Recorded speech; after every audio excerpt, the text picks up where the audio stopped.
Hi, my name is Alex CARLUCCI with GustanCho.com. I want to talk to you about compensating factors for FHA manual underwriting. So, when you do an FHA manual underwriting, which means you've been denied by a computer, and an underwriter's got to decide if it makes sense to her in her own mind by looking at certain things. So, there's certain debt to income ratios that require more and more compensating factors. So, the highest you can go is 40% of your front end, 50% of the back end. So, if you go to that 40 over 50 DTI, you have to have two compensating factors. So what are compensating factors?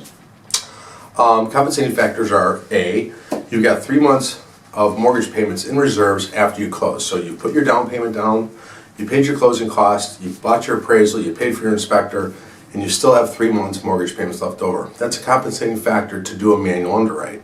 So the computer didn't like you, but you fit the manual underwrite test with the credit behavior, not having too many lates in the last couple of years.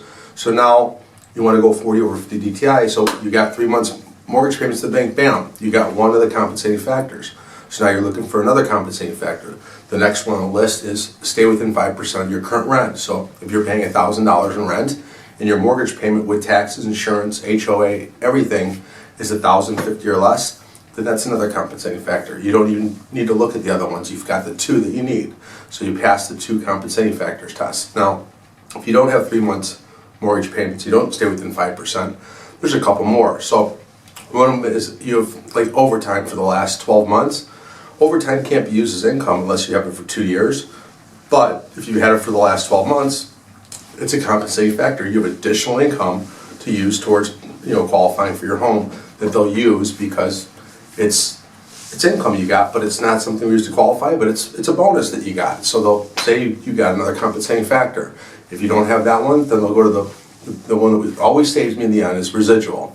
Now residual income is a hard one to calculate. I have to tell you, residual income really kind of takes into account like your grocery bills, your electric bills, your cell phone bills. They try to figure out what you're going to have left over, and they have a formula for it. It's hard to calculate, so we have to wait the underwriter to push that button at the end and see if you pass it. But my easy test is if you make 50 grand or more and you're going to 55 DTI, you'll probably pass it. If you make 80 grand or more and you want to go to 65 DTI, you'll probably pass it. If you make 20 or 30 grand a year, you'll never probably pass it if you're at 50 DTI. But if you're below 40 DTI and you make 20, 30 grand a year, you might pass the residual income test. So the more money you make and the less DTI you go to, the more likely you're going to pass the residual income test. So remember, if it's always a low DTI, you'll pass it.